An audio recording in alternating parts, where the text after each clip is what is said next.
Hello, Ali. Could you hear me?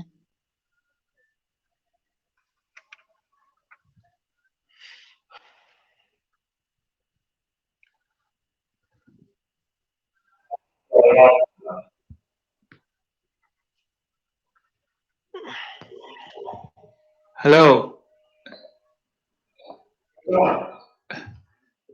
Hello, Dr. Qin Tian will be here in 1 minute. Oh, thank you.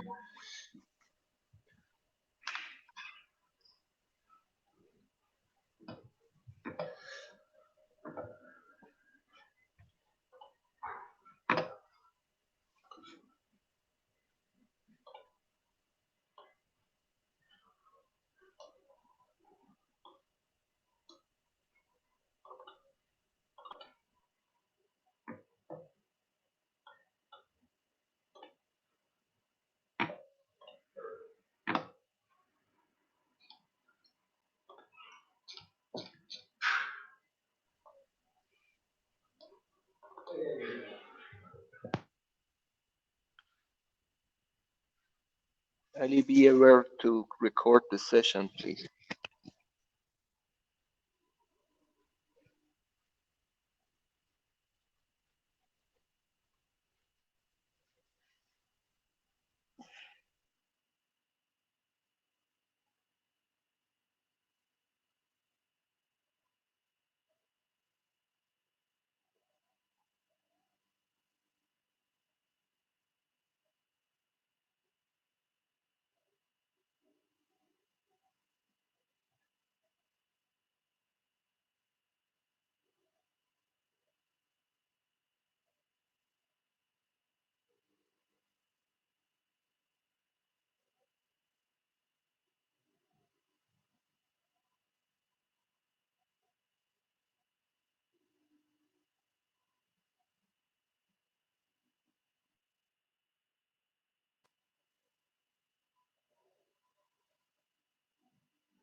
So, good afternoon. How are you?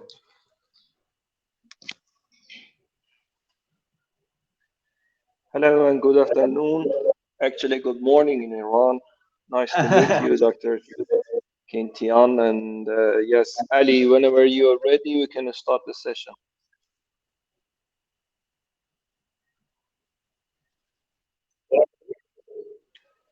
Bismillah ar-Rahman ar-Rahim. My name is Mejid Afshani. I'm the director of International Department at Governance and Policy Think Tank, which is a non-partisan and non-governmental institute affiliated with the Sharif University of Technology. Sharif is the best Iranian university among the international ranking, and I'm very honored to host this meeting.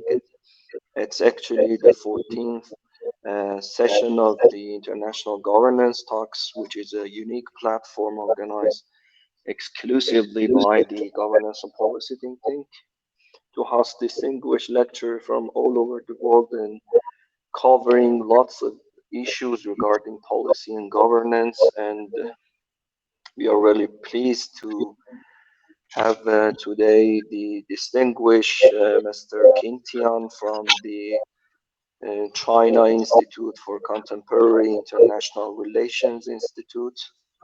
And welcome, sir, to this meeting and to all of other participants in this room. First and foremost, I would like to strongly actually condemn the brutal genocide of Israel last night, bombing in actually a hospital.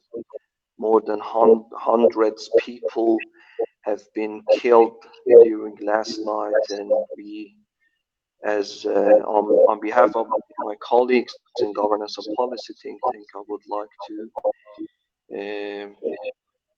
um, condemn this massacre and ask for Chinese counterparts to be involved to preventing such a genocide that's happening all right in Israel and in Gaza Strip. And yeah, secondly, I would like to briefly introduce, I'm sorry, I'm in the Ministry of Foreign Affairs to attend some meeting which is urgent, and I'm not at the office of the Governance and Policy Think Tank. Secondly, I would like to briefly introduce Mr. Tian, another lecturer today, my colleague, Dr. Ali Salehyan. First, I would say that Mr. Tian is a deputy director and associate research professor of Institute of Middle East Studies. As I said, it's a research institute affiliated with the China Institute for Contemporary International Relations. Mr. Tian holds an MA in history from the University of Fudan, and he has been working in CICIR for more than 14 years.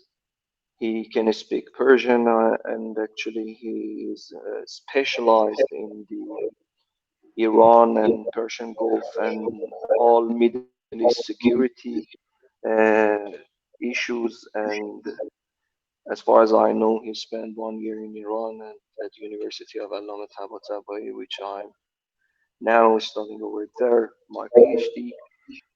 And he actually chose a name. I remember Sepeh, and all of these shows that the right person to talk about our interesting topic today, evolution of international order and the relation between West Asia and China. And secondly, we have my distinguished colleague, Ali Salehyan, who is a student, PhD candidate in international relations at the University of Tarbiyat Modarres. Ali holds an MA from the Ministry of Foreign Affairs Faculty of actually International Relations in Diplomacy and International Organizations. And I think it's among these situations, during this situation, very escalating tension over the region, it would be an interesting topic to know the overview of China to our region, to MENA and to West Asia region. And I would like to honorably give the floor to Mr. Tian to start his presentation and let us know what Chinese security approach to a region and other, especially to Iran and the relations between China and West Asia. Mr. Tian, floor is yours, and please go on. Thank you. Thank you. I'm very happy to be here and to be invited by you, my colleague my friends in Iran. So I think GPTT has provided a very good platform for both Chinese researchers and the Iranian researchers to communicate with each other. So it's my honor, really. And you mentioned in the beginning that, we all know that in recent days, in recent weeks, there is a new break of Hamas and Israeli conflict, and it's spreading. And as you mentioned, the tragedy happening in the Ahli hospital in Gaza City is really a very dangerous precedent for the future. So as Chinese, we always we are really quite anxious about the situation in Palestine, especially in Gaza. And also, as you mentioned, that China maybe, I don't know, maybe Iranians and all Middle Eastern countries has a sincere hope that China can play a positive role or more active role in Palestinian issue. I think that's, I'm not sure China can play this, let's say, a important role in this conflict. But I think just because the Palestinian issue and the Gaza conflict is quite a complex issue, so it's really very important for academic researchers to study Middle East in China, and for all the researchers in the international relations area to study the relation between China and Middle East. I think it's this background that very important. We should. This is also why my today's presentation, the title, the China and the Middle East, is very important for all of us all. And let me begin with my presentation. And I think the first thing I should emphasize that is that I'm not an explainer of Chinese official policy on Middle East. So I'm not reading any white paper about Middle East policy of Chinese government. So my presentation is generally about a personal a researcher's observation of China and Middle East. So I think to know the future of China-Middle East relationship, we should first know the past. I mean, the history matters. So I personally try to cut China-Middle East relationship into general three periods. The first period is generally lasted 30 years. It's from the establishment of People's Republic of China to, I think, the year of 1979, in which year Iranian Revolution happened. But in this 30 years, I think the main character of China-Middle East relationship is, I think, is two keywords. The first is revolution. The second is ideology. Revolution means that, in that 30 years, China is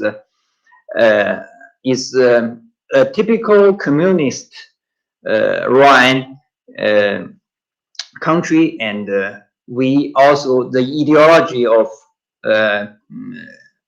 People's Republic of China at that time is also a typical communist worldview. So at that time, China's foreign policy is dominated by the revolutionary ideology. Sometimes it's a little bit calm, but most of the time we are supporting the revolutionary idea in in our internal affairs, and sometimes we also supported the revolutionist regime in Middle East. I mean, when there is some kind of leftist inclination happening in Middle East, such as in countries like Egypt or Iraq, we will try to establish relationship between China and these leftist or let's say revolutionist countries. So at that time, we have relatively better relationship with Egypt, with Iraq, and with, I think, with Algeria, because those countries are revolutionist. They are anti-hegemony and they are anti-colonist.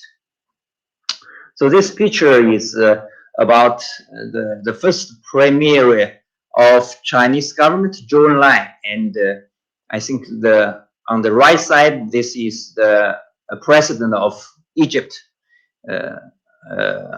Abdul Nasser. So you see, that time we have a very close cooperation relationship between China and Egypt. We are both fighting hegemony. We are both anti-US, and we are always supporting the national revolution or national liberation movement of the third world. So that's a time that China and Middle East relations is characterized by the ideology. So at that time, we don't have China doesn't have too much economic relationship or cultural exchange with Middle East countries. So I think the second period is a little bit longer than the first period. I define it is the beginning. It's beginning from 1979, generally speaking, and to just several years ago. I mean, the 2010s. So this time, you know, China has experienced a sea change. Our internal policy has changed, where we were de-emphasizing the revolutionary ideology in our both internal policy and foreign policy. So our under the leadership of Deng Xiaoping, at that time China began a period we called reform, open and reform. Open means open to the outside world. We are not a closed country, a forbidden country. And then we will reform our governance structure. We reform our foreign policy, and we emphasize economic cooperation, especially the foreign, the economic relationship with outside world. We are trying to do business with outside world, and we are developing the marketing economic inside China. So in this period, China first become a trade. We are become stronger and stronger in trade, and then we became a world factory, so-called a world factory. We gradually build a strong industrial base in China, and we can import a lot of things outward to the other countries.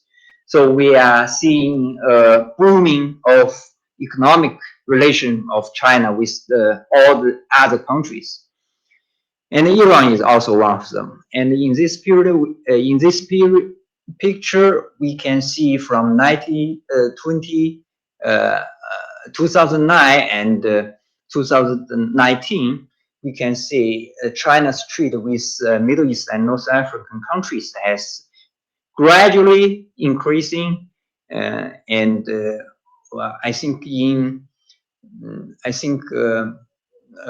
generally speaking, we have reached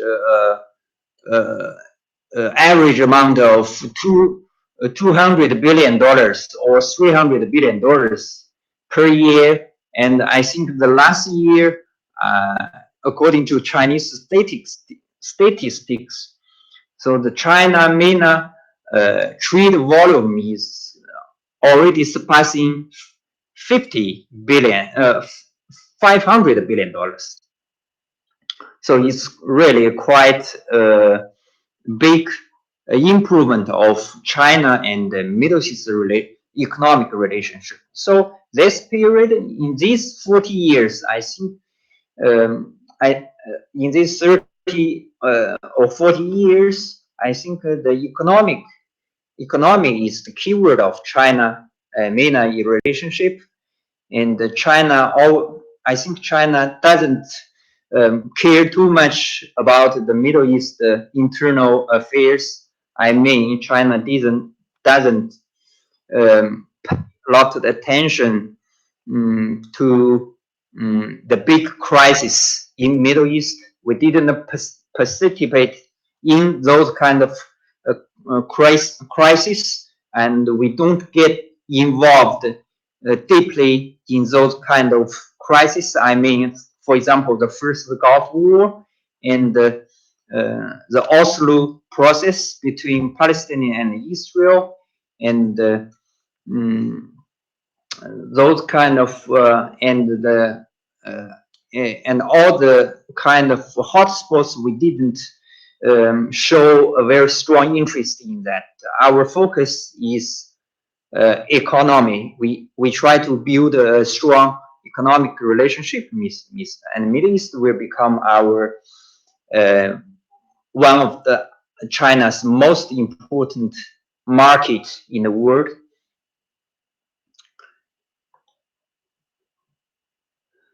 So in this picture, we can see Middle East countries has become China has become a very important trade partners of Middle East. The red ones are I think China are both their first largest exporter and importer of these countries, and for the yellow ones, we are the first.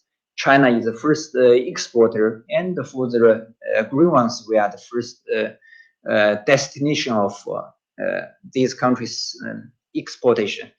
So that's really show a very important, very strong linkage between China's economy and the Middle East countries' economy. And one of the pillars of the most important pillar between China and the Middle East economy is oil relationship. I mean, China import quite a large amount of oil from Middle East, and Middle East countries also take China as the most important oil buyer in their clients. So in this picture, and I think it showed in 2018 that the top 15 crude oil exporter of China to China, and I think Middle Eastern countries has occupied a very important, quite important positions. I mean, Saudi is second biggest oil provider of China, and Iraq, Oman, Iran, and Kuwait, UAE, and even Libya is also among the most important oil exporters to China. And for recently, I think in 2021, so I think the structure is generally the same. Saudi is the biggest.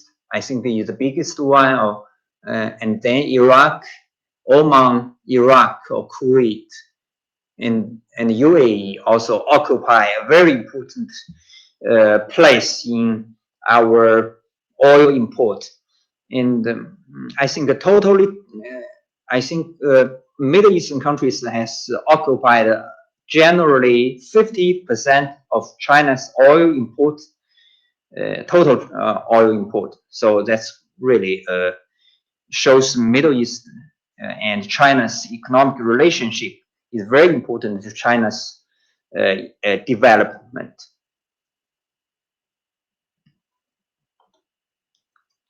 So another angle to see how important China Middle East economic relationship is that we still have quite a large amount of laborers or workers working in different projects in the Middle East. I think this picture is almost 10 years ago happening in Libya when Muammar Gaddafi is toppled by the opposition. Chinese foreign ministry and our military trying to evacuate Chinese workers in Libya. So it turned out that at that time there is more than, I think, 30,000 Chinese workers in Libya. That's really quite a burden for our evacuation. But I think that's not and that's not an exception in other Middle East countries, especially I think in Algeria and in Iraq we have where we have a lot of projects. We surely have a lot of workers working there. That's also a very important aspect of China economic relationship. And even this time when the Gaza conflict broke out, I think I personally found out that from Chinese news reports, we generally speak, maybe we have more than 10,000 Chinese people living in Israel. Some of them are also workers there. So that's really a little bit surprising for me, and that shows we really have a personal, let's say that that's kind of in the from people's angle, that's really a quite important part of China economic relationship.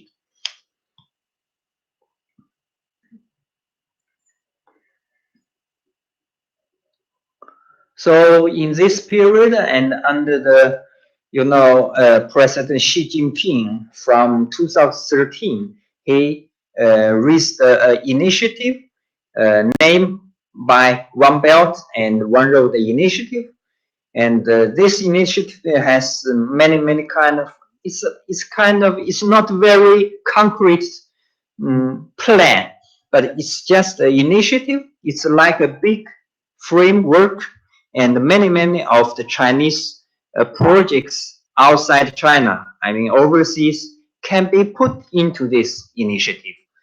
And we have several kind of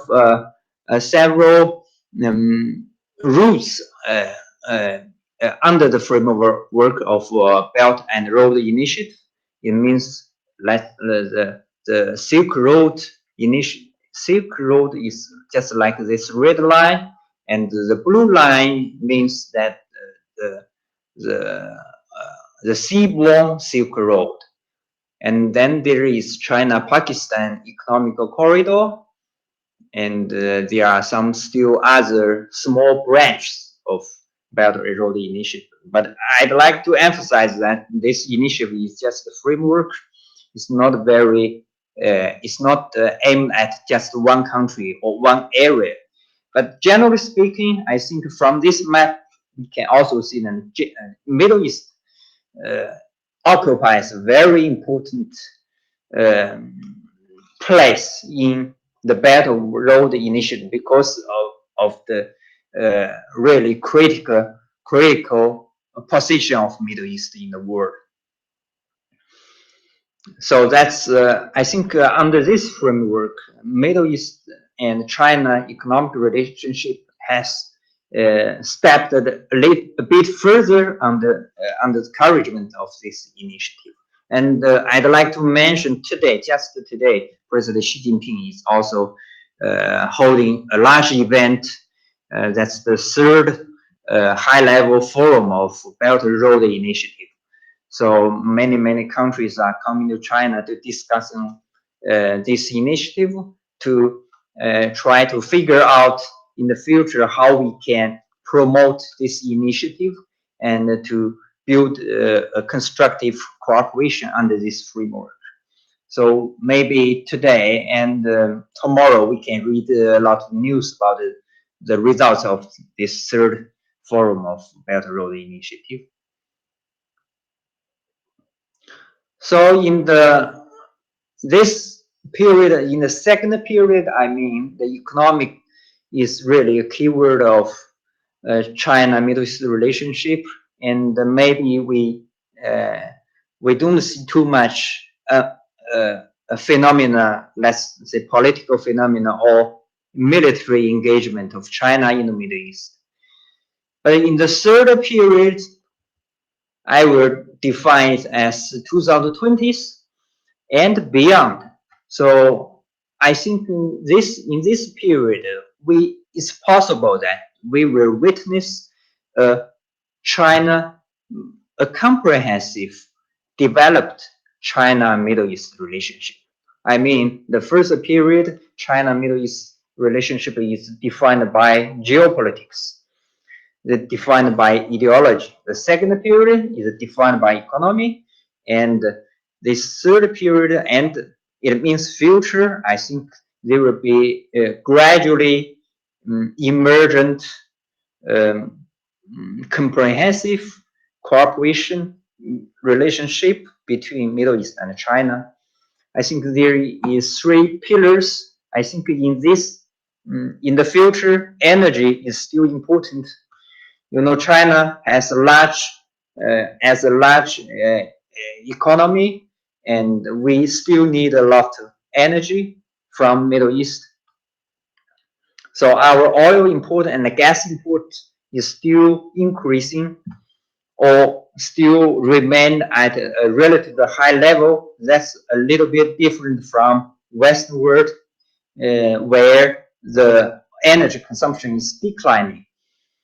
So this is energy, and I think the Middle Eastern countries are also eager to sell energy to Asian countries, including China. So that's really a mutual beneficial energy relation, strategic energy relationship between China and Middle East.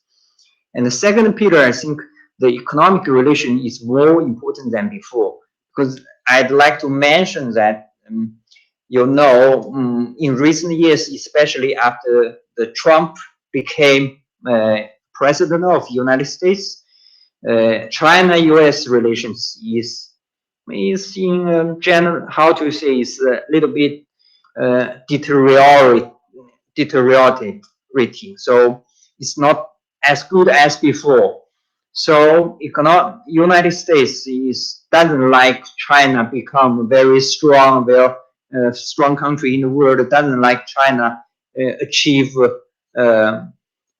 achievements in technology, especially high technology areas. So the economic cooperation between China and the Western countries, especially in the high-tech area, is limited by the United States. So under this background, I think that maybe China-Middle East relation, economic cooperation will have a lot more potential and developing room in the future than before. The third pillar, I think, is a new phenomenon, that is political engagement from China to Middle East is increasing gradually.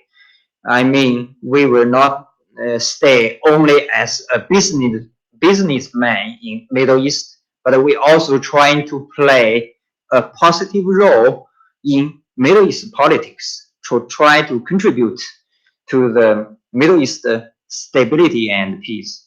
So we will say in the March of this year, we see China broke the Iran-Saudi reapproachment, and I think both national security advisor of Iran and Saudi came to China, and with our foreign affairs minister Wang Yi, they signed a trilateral agreement to bring back Iran and the Saudi relationship.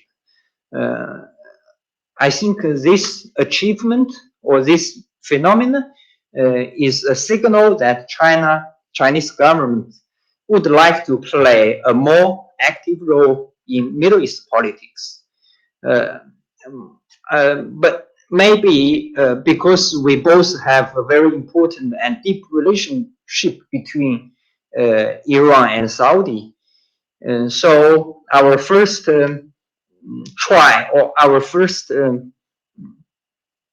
test is about the relationship re-establishment of relationship between Saudi and Iran. But in the future, I think China is open to play a positive role, political role in Middle East hotspots.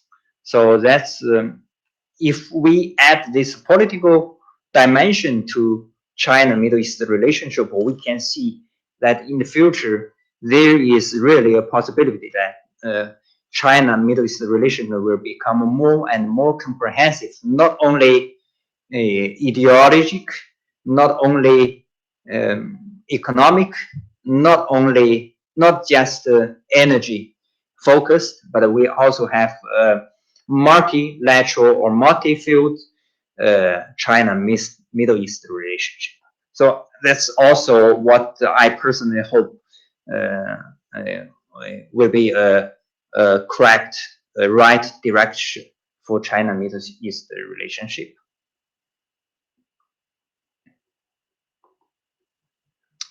So for the future, I think we cannot too simply conclude that there will be a very successful, let's say, or it's very easy to establish a comprehensive partnership between Middle East and China. I will point out two, let's say, what I think China doesn't have much power to field, which we don't have too much power, or we face really quite a real challenge. The first thing is the security deficit. I mean that in Middle East, security is a very important issue, and security is the I think is the precondition for development, for economic interaction. So security is really important in the Middle East, and in this let's say volatile region, the Chinese security presence is very, very limited. In this picture, in this map, I try to I think the yellow one shows maybe China has some kind of military presence. I think the biggest Chinese military presence is in the bottom of this map, is here in the I think is a small country named Djibouti. We have a Navy logistics center, and we have, I don't know the exact number, maybe several hundred Chinese soldiers living there. And this is also where our anti-piracy fleet, Navy fleet, we use as a logistic supply center. So that's the biggest presence of Chinese military in Middle East. In fact, Djibouti is not very strictly a Middle East country. And we also have a very small presence in Lebanon. This is these are several hundred, I think, peacekeeping police in that country, and that's not also the typical military presence of China. So we really have very little military assets in Middle East, and because China has a large economic presence in Middle East, but comparing to that big economic interests, we don't have too much military assets or personnel to protect our interests. And in comparison, that I think the biggest military presence, the biggest military power in Middle East is United States. This map shows that the blue circle is where United States have their militaries in Middle East, many military base, and large presence of troops, and even Navy. The fifth fleet of United States Navy is based in Bahrain. So comparing to United States, Chinese security presence, military presence is relatively small, is very small, and let's say we have a security deficit. Of course, we don't have a military first policy. We don't want to spend a lot of our military assets and resources in Middle East. We didn't intentionally want to try to build military bases in this area. We don't want to add fire to the Middle East volatile situation. So that's not the Chinese way to do to promote peace in the Middle East. Our policy is still, let's say, we should try to promote peace talks in between different parts of different actors in the Middle East. We don't want to try to use military power to surpass anyone in the Middle East. But that's still a problem that we are facing security deficit. We don't know what to do if there is a conflict or war happening in Middle East threatening Chinese interests. That's really a question for us in the future. So is there in the future a security engagement in the Middle East from China? That's really quite an issue. And the second problem for future engagement of China in Middle East, I think, is how to deal with United States. As you may also know, US has defined China as the most severe and threatening competitor of United States in the future decade, in the next decade. So United States take China as the biggest competitor and the biggest rival in their relationship with China, and this is has been manifested in many fields and in the global level.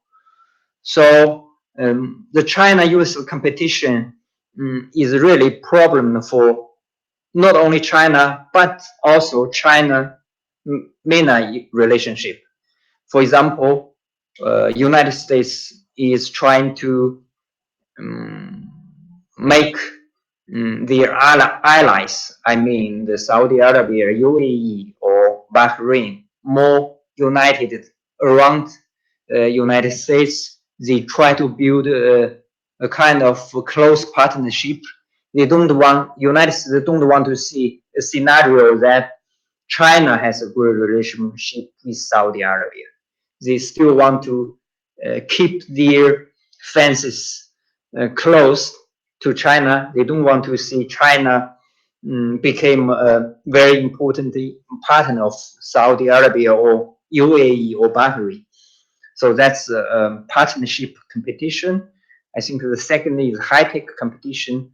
We have already heard quite a lot of times that the United States is urging their regional partners to keep distance with China, especially in the high-tech area, they are asking Saudi Arabia, UAE, and Bahrain to try to forbidden Huawei or ZTE's 5G equipment in their industrial system.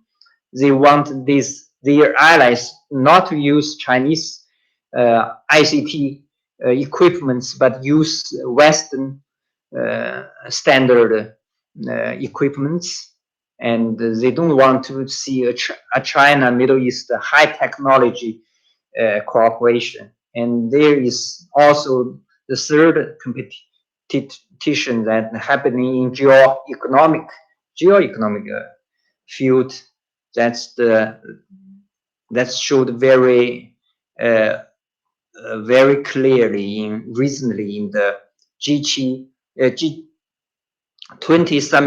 summit held in India, that President Biden has raised a new concept or initiative called the India Middle East Europe Economic Corridor, EMEC. So this is to try to connect India and Europe, but the most important part of this corridor is located in Middle East, is trying to establish a railway connection between Gulf, especially Saudi, to Israel. I don't know the feasibility of this EMEC initiative, but I think this, from a Chinese understanding, this economic corridor is more or less has some kind of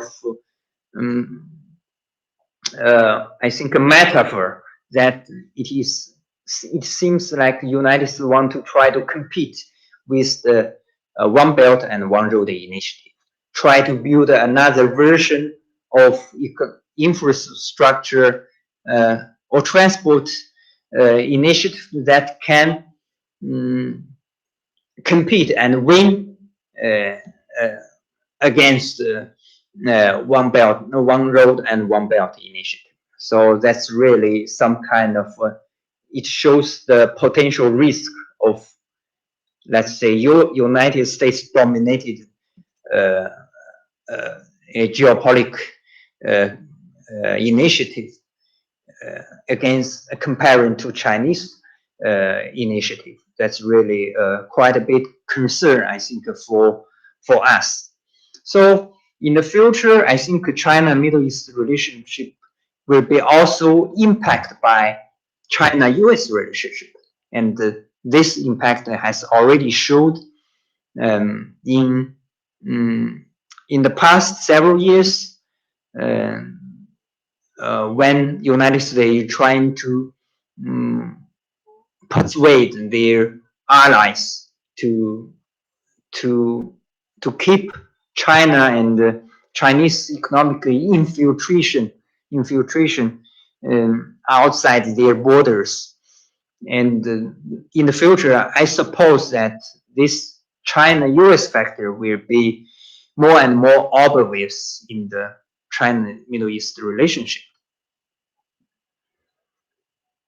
So that's really about China-Middle East relationship. And then I will try to give our Iranian friends a little more about the China-Iran relationship, because China-Middle East relationship is just the big picture, but every country, I think the Middle East powers like Iran and Turkey and Saudi Arabia, Egypt or Israel, they are different, and China's relationship between with these different big powers in Middle East, with these regional powers, is also different.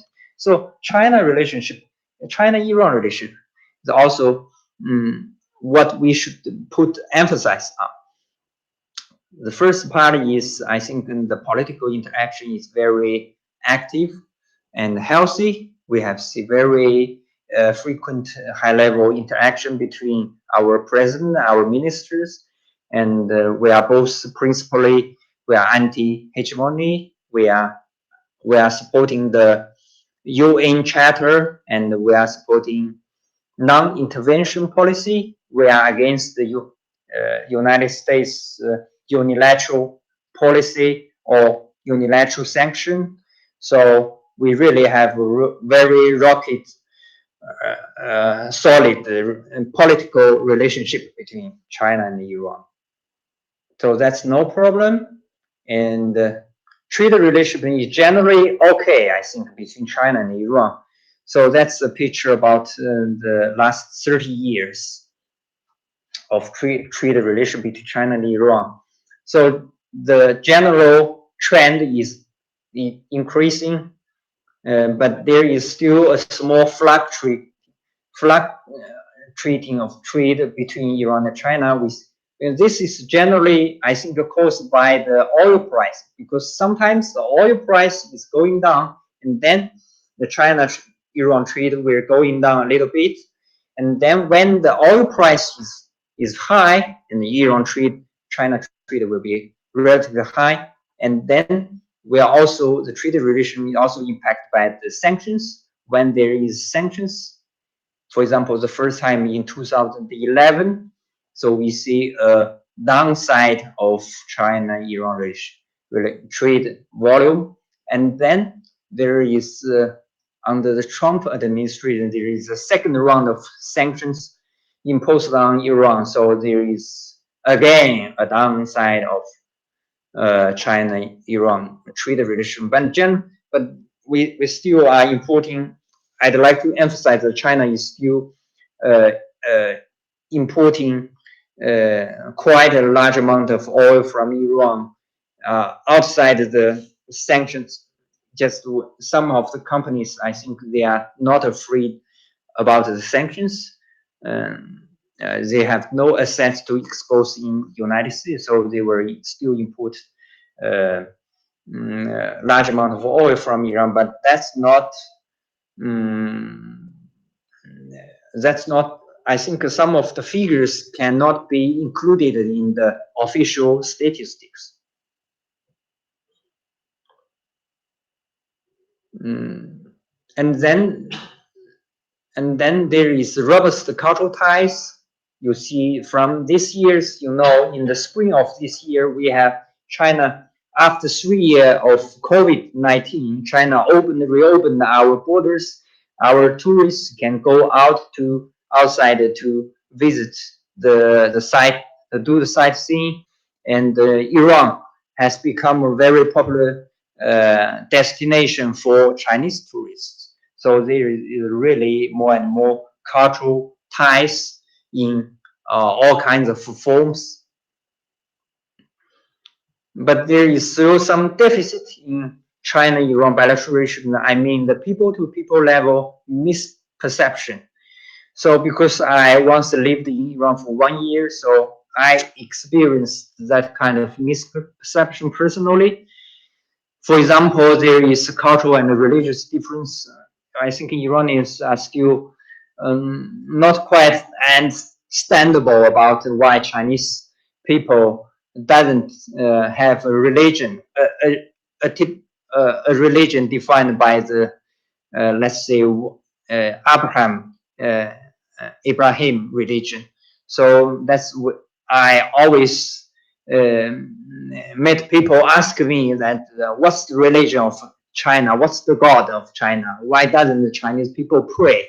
So I think that's the religious difference. And then I think there is a sanction related complaint. I think a lot of Iranian people will complain that in the period of sanctions imposed by the United States, China doesn't help Iran a lot. I think that's just one side of from the angle of the Iranian, but from the Chinese angle, I think Chinese government, both Chinese government and companies have tried their best to keep our normal trade and economic cooperation with Iranian counterparts.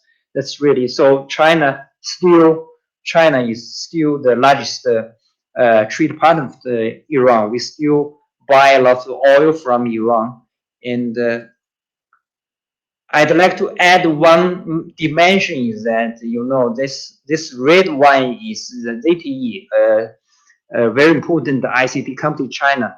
Because of the Iran-related sanctions, ZTE has been fined by U.S. Treasury. By this figure is still underestimated. According to my estimation, ZTE has been fined by U.S. To about $2 billion in January in 2017, 2020.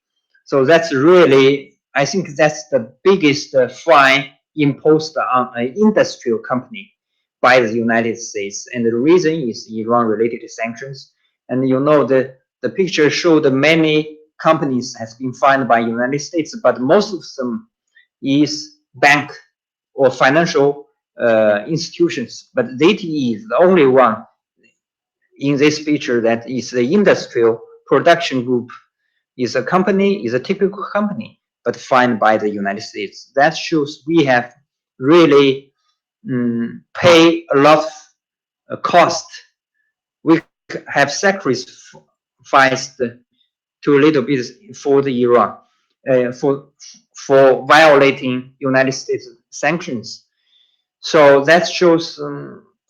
I'd like to say that China doesn't really extend a hand to Iran, and we suffered because of this United sanctions. So that's what I think Iranian friends should be quite clear about.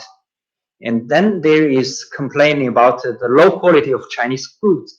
That's a really very frequent question I faced in Iran, but I'm sorry for that. But I'm also saying that the Chinese also, I think, as a world factory, we produced every kind of goods, some low quality, some high quality.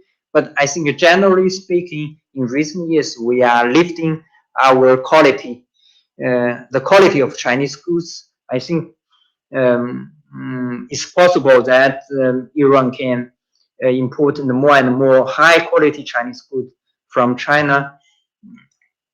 I think that's both, and the Chinese government are also trying to persuade our companies to not to produce low quality goods. So that's I think that's a two-way problem. We can jointly solve it. And the fourth misperception is that there is still some kind of, let's say, unverified rumors spreading about China in Iran. I think, for example, I think 2 years ago, 2 or 3 years ago, there is a 25-year comprehensive cooperation plan signed between China and Iran. And at that time, I think many Chinese Iranian media and Iranian popular people say that maybe Iranian government will sell some assets, government or official assets, or even some property or land to China. But I think that's totally rumors. We don't want to buy any land of Iranian people. We don't want to occupy your property. We just try to set a vision for our future cooperation. I think that's what our researchers should tell the truth to the people, and also the people should read the official news or authentic news about China-Iran relationship. Some Western media will try to exaggerate China's so-called ambitions in Iran. They manipulated China-Iran relationship because they both want to operate China and Iran. But I don't think that China has any bad intentions toward Iran, and both in the past and in the present and in the future. So I think that's all for my presentation. So I'd like to know your comments, and if there is any saying that I said not very suitable or inappropriate, please show me and I can improve my research about the China, Middle East, and China-Iran relationship. Thank you very much. Thank you, Doctor. Actually, Mr. Keen was very informative and in-depth, actually, presentation, and that brings lots of questions to our mind. But let me use this opportunity in time to give the floor to my distinguished colleague, Dr. صالحیان, to give a shorter, please, presentation to have the time for question and answers. Ali, please go on.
Then I want to concede.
Thank you, Ali. It was for me that I heard your presentation once again, and I know the idea, and you have been written some policy notes in Persian and actually another one in English, which can be shared with the audience. Uh, yeah, the idea is that we are in the middle of transition orders actually, and I would like to open the session for questions, rather oral or in written format. You can write your question in the chat box, and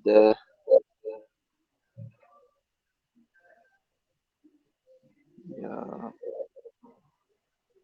there is a question come from Mr. Musavi. Where does China stand in the court's claim and challenge for the region? Maybe Dr. Tian, could you elaborate on this question? So please, can you repeat the question? Yes, it has been written in the chat box. Where does China stand in the court's claim and challenge for the region? Court, you mean? It means the area between the in the north of the Iraq and the south of the Turkey. Yeah. You mean Kurds people? Yeah. Okay. So I think that's a really very difficult question because, you know, because we Chinese researchers also know that Kurds are very important part of the ethnic composition of Iran, Iraq, Syria, and Turkey. So it's really a very important force and ethnic group in the Middle East, and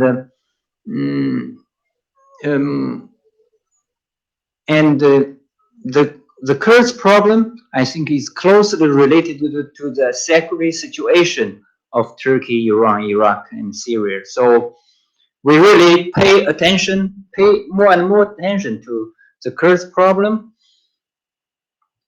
and we really hope, because we know that it seems there is a little bit difficult for the Kurds to establish their own nation state. So I think maybe the best way is try to keep a good balance between the autonomy of the Kurds people and the other four nation states, the status quo governance structure. I don't support the armed conflict between the Kurds people and their respective central government. I think that's too bloody for every side. So I really try to. So that's really a problem, unresolved problem. But I suppose that the four countries, I mean, maybe Syria is a little bit difficult, but I think Turkey, Iran, and Iraq are always trying to find ways to try to establish a working relationship between their Kurds people and the central government. And for the Chinese people, I think we know there is a Kurds problem in the East, and we also know the importance of Kurdish region. And if you may notice, we have a consulate in Kurdish region, that is in Iraqi Kurdish region in Erbil. We have a consulate there. This shows that Chinese government also pay attention to this issue, and we try to establish, let's say, under the framework of official bilateral relations with respective countries. We would like to establish the channel with the Kurdish regional government in Iraq, and that's also a signal for the Chinese that we know this problem. We want this problem to be smoothly resolved by the Kurdish people and their respective central government. So much for my answer. Very well, thank you for your answer. And yes, before that, I would like to ask Dr. Kian about your presentation, actually, about the coupling. Is there any idea, any thoughts about the presentation of Ali? And I would like to ask for your opinion in this regard.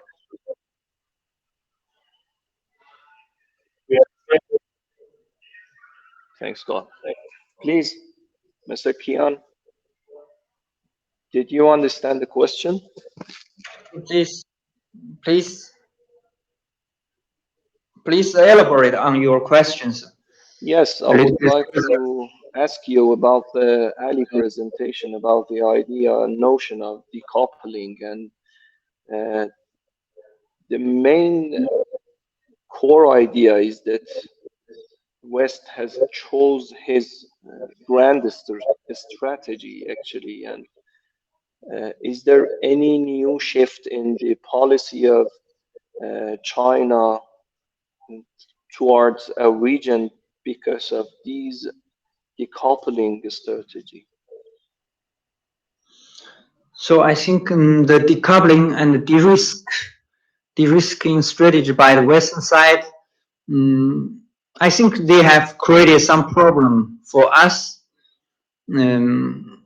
especially in our foreign relationship, because in the past 40 or 50 years, we have established business focused approach to the outside world. So the decoupling and the de-risking is hurting our relationship, especially economic relationship with outside world. That's really a concern for Chinese government. So in the past 2 or 3 years, just during the COVID-19, I remember President Xi has raised a very important concept, that is we should develop economic development model that is both based on China outside world interaction, but also on Chinese internal cycle. So both we should develop our internal production, internal let's say industrial capability, and in the, let's say suppose we are facing a wartime, or let's say a total forbiddance imposed by the sanction imposed by the Western world, we should be able to develop our economy still, just like what you mentioned. We are not just linked to the World Wide Web, but we are first linked to the, let's say, Chinese internal web. This is the first level, and then we are interlinked with the World Wide Web. So that's very important dimension raised by President Xi Jinping. So we should strengthen our resistance economy, let's say Chinese edition. But I don't know. I think the Chinese also doesn't mention like me, because I have Iranian knowledge. Because I think it's a Chinese edition of resistance economy to deal with the Western sanctions and Western pressure. And for Middle East, I'm a little bit,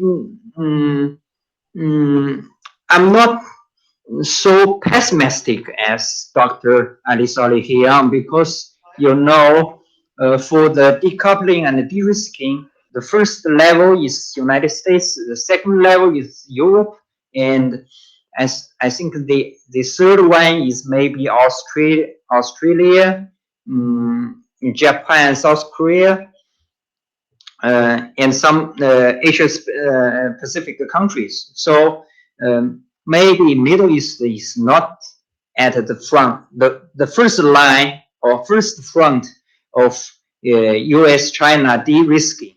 So that's what I should mention. And because of this, I think there is still some room for China Middle East economic cooperation. There's still some potential for us to develop. For example, I don't expect a scenario that the United States will say that in China you shouldn't import any oil from Middle East. We don't allow you import oil from Middle East because United States knows that the energy from Middle East to Asia Pacific is quite important for world economy.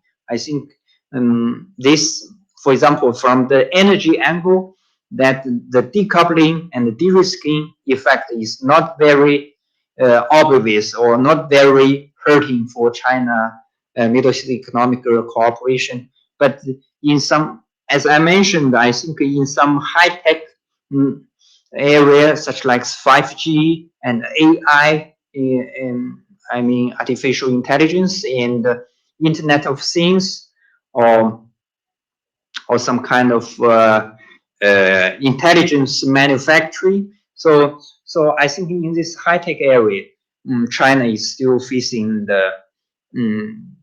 the pressure from United States. But another point I'm not so pessimistic is that I think the Middle Eastern countries has some kind of agency. I agree with you that United States has determined, Western world has determined they should deal differently with China, comparing to their engagement policy. But I think Middle Eastern countries, whether it's Iran, whether it's Saudi Arabia or UAE, they are still hope to let's say to get benefits both from United States and from the Western world and from the Chinese economy. So I think these kind of regional economies are still trying to maintain balance between China and the Western world. I think that maybe will become, if we can utilize that, I think maybe even that can be counterbalance to decoupling and de-risking policy imposed by Western world. Because I think even Western countries cannot impose their order or their orders upon the Middle Eastern countries. I think in recent, as the recent behavior by both Iran and Saudi Arabia showed, these regional countries are showing a greater autonomy in their foreign behavior. I think that's make me a little bit more optimistic about China-Middle East relationship.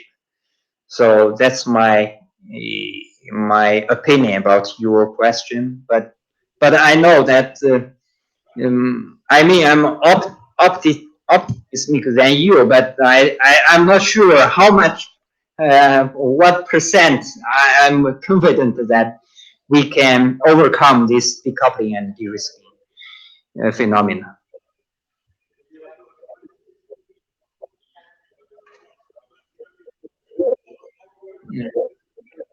Yeah.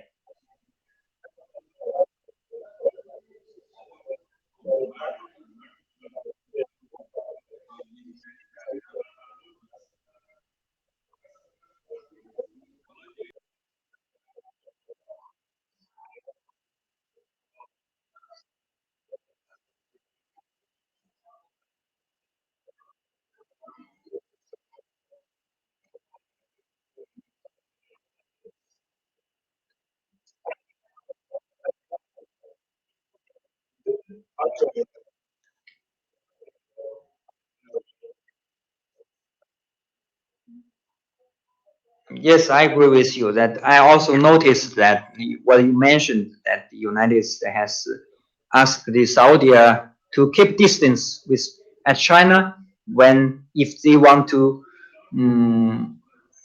establish a normal relationship with Israel. But I think right now the situation has changed. I don't know if you agree or not.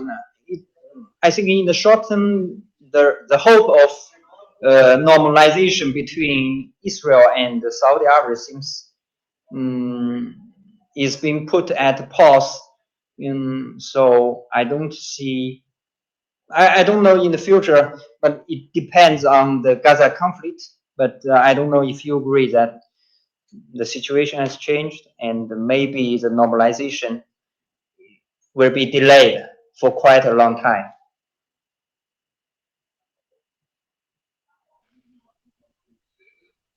Very well, thank you. And maybe the last questions came from Mr. or Mrs. Ibrahimi.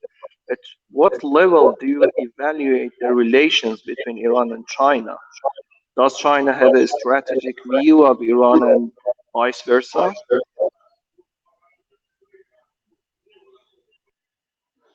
I think, of course, China has I think Iran as one of the most important strategic partners of China in this world.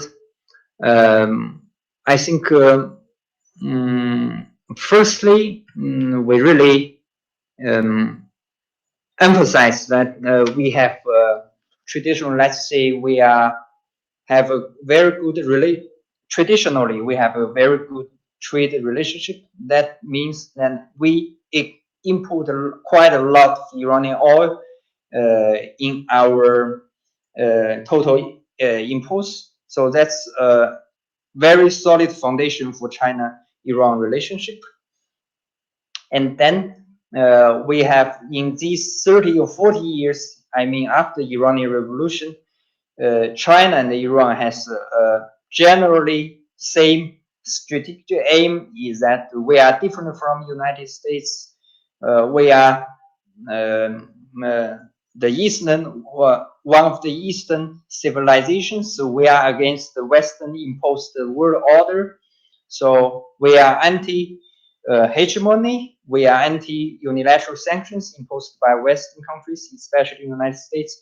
So I think we have a second rocket solid foundation of when we are both facing the pressure of the United States, and in recent years when the United States is imposing both, I think is imposing more and more pressure both on Iran and China. I think the overlap of China and Iran's strategic interest is increasing. So that's the second.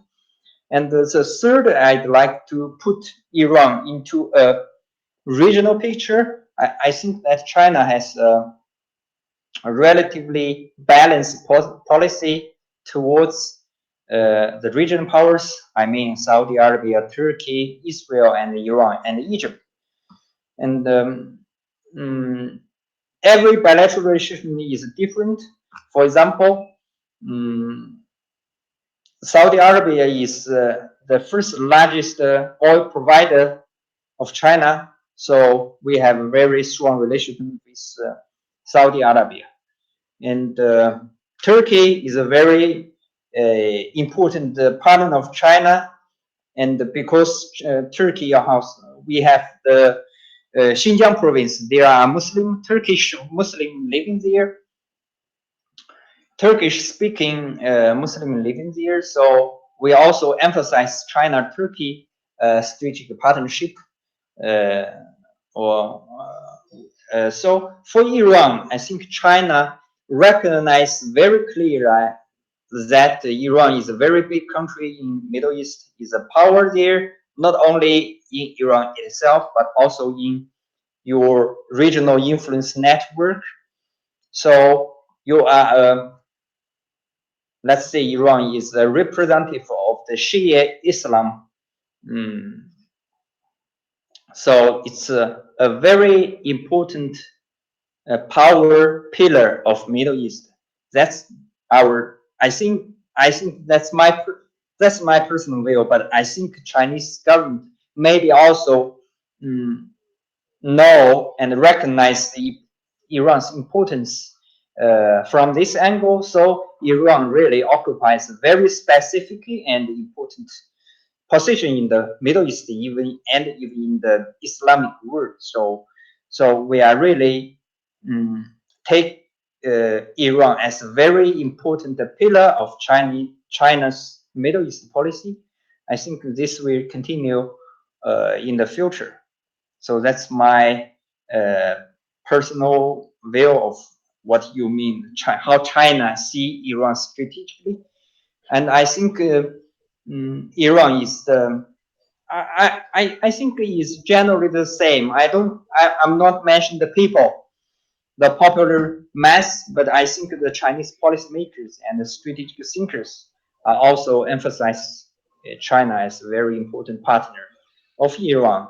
So we have many cooperation field in economy, in world stage, in international politics, in many regional issues. For example, in let's say Russia-Ukraine crisis conflict, in many in the ceasefire of Gaza. So I think many fields we have strategic overlaps. Very well. Thank you for your presence and your informative comments and opinion. We are running out of time and we came to the end of the session, more than 95 up to 100 minutes of this session. Very thoughtful and very in-depth, actually, issues raised, and we should. Diplomacy is about the strength and the relations between two countries, and we are here to promote this idea at the level of the academia and intellectuals. My department is focused on expert and intellectual diplomacy. I would like to thank you, Mr. Tinkian, and also your Institute of Middle East Studies, and above all, the China Institute for Contemporary International Relations, to give us the time and the opportunity to realize and understand the approach of China towards their region. And also I would like to thank Ali for such a fruitful discussion, and it should be promoted, and we should actually try our best to hold series of talks with the Chinese counterparts, non-official and non-governmental, and university actually, and think tanks, to know each other face to face, not through the, as you mentioned, not through the Western media actually. And when we have an agreement which is strategic and it should be applied for more than 25 years, all of the academicians, all of the experts should know the different angle and aspects of this relation. I would like to thank you again for your time, and it was our honor to host you today, and we are here to take more and more steps and look forward to further cooperation. And by this short comments, I would like to end the session and wish everyone a very delightful and happy day. Maybe I'd like to add a very small question, because you mentioned, both of you mentioned in the beginning, that the Palestinian issue is at a very critical juncture this time. So I'd like to know your opinions about Iran's position on this issue, because we almost every day we heard your foreign minister mentioned that or raised that if Israel doesn't stop their crimes in Gaza, and maybe the resistance front will lose patience or try to conduct preemptive actions in the near future. So what does that mean? And I mean, what's the Iranian's position on the issue? Because Western world or outside world who is not very familiar with Middle East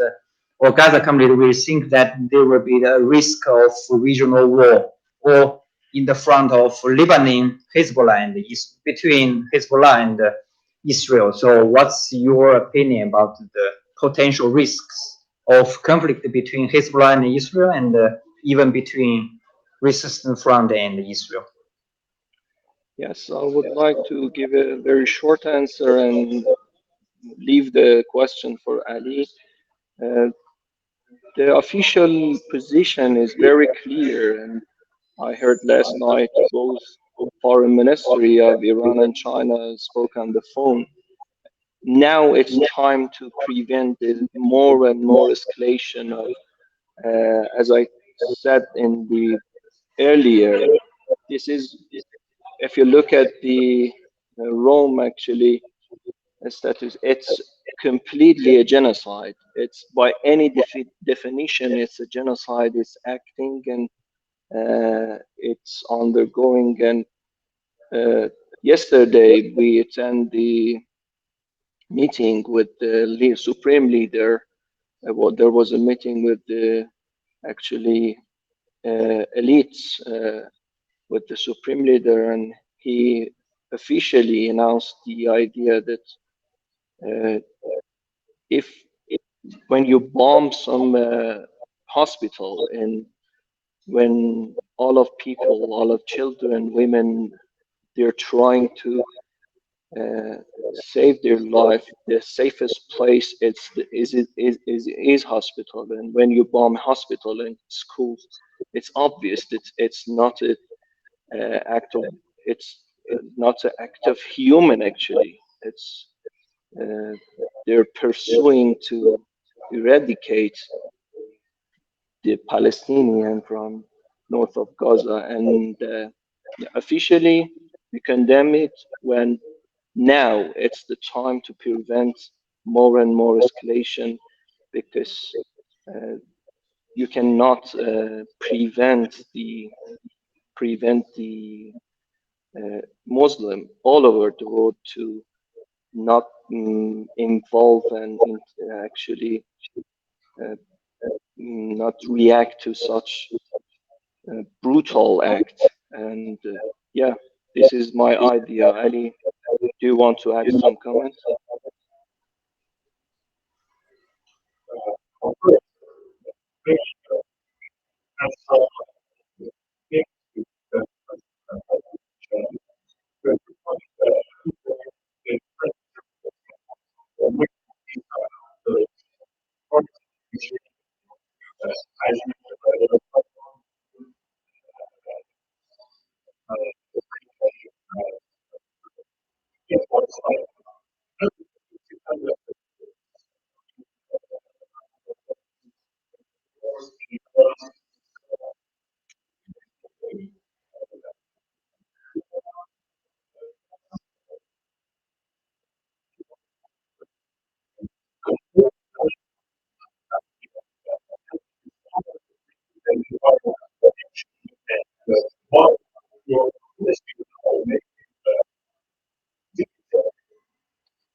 Thank you, thank you. And the last point that I would like to insist, it's personally, I think when افشانی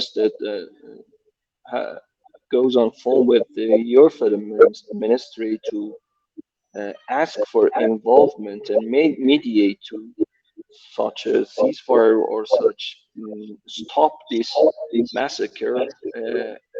I think personally it's now for China to play a very crucial role in this regard, and China can do that, and it's a recommendation published formally, and personally I think China can do something, and it's not a can, it's actually a must, and should China and must China prevent this here catastrophe, actually this uh, image that break every heart of humanity, every heart of mankind all over the world. And when you don't do anything at the right time, you miss the opportunity as a great power.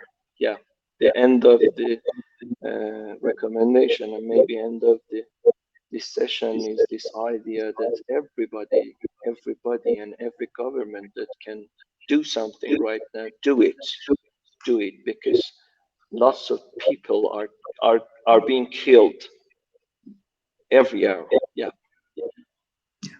Thank you very much. I think I also sympathize with the Palestinian people and especially Gaza people, and I will transfer your knowledge, your message to my department. And I think the Chinese government are also trying to do peacemaking efforts. We will send. I heard that the government will send our Middle East envoy, special envoy, to the region next week. So I think we are trying to hurry up this effort. Thank you very much. Thank you, both of you. Thanks all of the participants today. We are in the middle of a not cold war, it's a hot war that lots of people are being killed, and everybody should play his role and her role to prevent this war. Hope peace for everyone, and as the best ending closing remarks for trying to promote and to play a role as peacekeeping and peacemaking. Thanks, everybody. Have a very good day, and bye-bye. Take care. Bye-bye.